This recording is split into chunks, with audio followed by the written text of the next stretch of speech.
Hello dear viewers, সুপ্রিয় মৎস্য চাষী প্রিয় ভাই বন্ধুরা, আমার অনুষ্কা ফিশ বিডি চ্যানেল থেকে প্রীতি ও শুভেচ্ছা জানিয়ে আজকে কিছু গুলশা মাছের পোনা দেখাচ্ছি। যে মাছ একসময় নদীতে খালে বিলে পর্যাপ্ত পরিমাণ দেখা যেত, এখন হয়তো আমরা এই মাছগুলি খুবই কম দেখতে পাই এবং ইনজেকশন ব্রিডিংয়ের মাধ্যমে আমরা এখন এই মাছগুলি উৎপাদন করে চাষের মাধ্যমে চাষ করি। এবং এই মাছ চাষ করার কিছু পলিটিক্স টেকনিক অবশ্যই মাছ চাষ করার আগে অবশ্যই আপনারা জেনে নেবেন।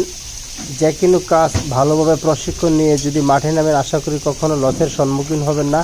আমাদের চ্যানেলটি যদি আপনারা নতুন অবস্থা হয়ে থাকেন বা ভবিষ্যতে পরিকল্পনা আছে আপনি মাছ চাষ করবেন, তাহলে অবশ্যই আমাদের চ্যানেলটিকে সাবস্ক্রাইব করে আমাদের সাথে থাকুন, একটি লাইক দিন। তার কারণ হলো আপনাদেরকে মাছ চাষ বিষয়ে খুঁটিনাটি পরামর্শ দিতে পারলে নিজেকে উপকৃত ধন্য মনে করবো। সবিওয়াস, গুলশা মাছ কখনো লসের মাছ নয় যদি আপনি ভালোভাবে প্রশিক্ষণ নিয়ে চাষ করেন। দেখুন, এই গুলশা মাছটা আপনার 4000 লাইনের কেজি এবং এই মাছগুলি আসা আমরা কুমিল্লা হোম ডেলিভারির উদ্দেশ্যে মাছগুলি তোলা হয়েছে এবং এই মাছগুলি ডেলিভারি দিব। এই প্যাকেটে 24 ঘন্টা পর্যন্ত ম্যাচ থাকবে, সর্বনিম্ন 18 ঘন্টা।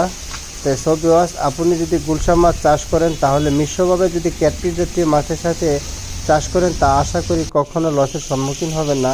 এবং আপনার পুকুরের পানির গভীরতার হাইট সর্বনিম্ন 2.5 থেকে 3 ফুট থাকতে হবে, এর বেশি হলে ভালো। এবার পানির কালারটা সবুজ করার রাখবেন, তাহলে আপনার মাছের গ্রোথ ভালো থাকবে। সবুজ করার উপায় হলো শতাংশ প্রতিতে 1 কেজি পরিমাণ ইউরিয়া সার ইউজ করুন, আর সরিষা খোলের বস্তা পাটের ছালার মাধ্যমে বেঁধে পুকুরের মাঝখানে বেঁধে রাখুন। তাহলে আশা করি পানির কালারটা সবুজ করা হলে আপনার খাবার থেকে সাশ্রয় পাবেন এবং মাছের গ্রোথ খুবই ভালো আসবে।